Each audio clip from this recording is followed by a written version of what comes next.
लाठी चलता लाठी। हम रात कान करबो रात कान। हमार नाम हो जाओ नहीं करे लाठी रिटर्न।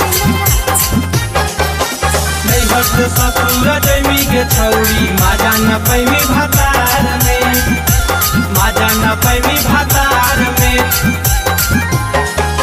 नहीं हट ससुर जमी के छौरी माजा न पैमी भातार में। दिलवा लगा के लिलवा लगा देनी छौरी काहे कुंवार में, दिलवा लगा के लिलवा लगा देनी छौरी काहे कुंवार में। नहीं हट ससुर जमी के छौरी माजा न पैमी भातार में, नहीं हट ससुर जमी के छौरी माजा न पैमी भातार में। करबौ रात कांड छौरी तोर ससुरार में, करबौ रात कांड छौरी तोर ससुरार में। नहीं हट ससुर जमी के छौरी माजा न पैमी भातार में, नहीं हट ससुर जमी के छौरी माजा न पैमी भातार में, माजा न पैमी भातार में। नहीं हट ससुर जमी के छौरी माजा न पैमी भातार में, माजा न पैमी भातार में। म्यूजिक डायरेक्टर धर्मेंद्र राज।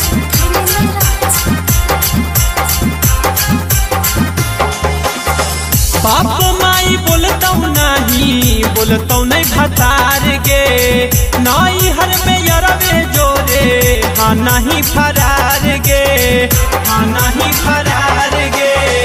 बाप माई बोलतौ नहीं भतार गे, नाई हर में यरवे जोरे हाँ नहीं फरार गे, फरार गे। मर्डर करा देनी छौरी के ताना छौड़ावन के प्यार में, मर्डर करा देनी छौरी के ताना छौड़ावन के प्यार में। नहीं हट ससुर जमी के छौरी माजा न पैमी भातार में, नहीं हट ससुर जमी के छौरी माजा न पैमी भातार में, माजा न पैमी भातार में।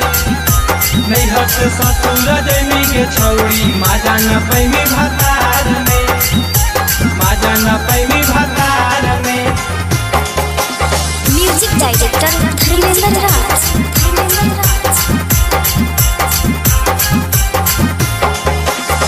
पांडे संजीव के छौरी हाँ नहीं तू जान गे, तोर कारण माँ कलियो रात वाला कांड गे, रात वाला कांड गे।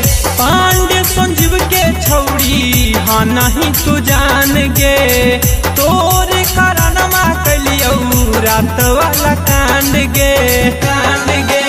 अंकित बाबू के धोखा देना ही छौरी तू बेकार में, अंकित बाबू के धोखा देना ही छौरी तू बेकार में। नहीं हट ससुर जमी के छौरी माजा न पैमी भातार में, नहीं हट ससुर जमी के छौरी माजा न पैमी भातार में।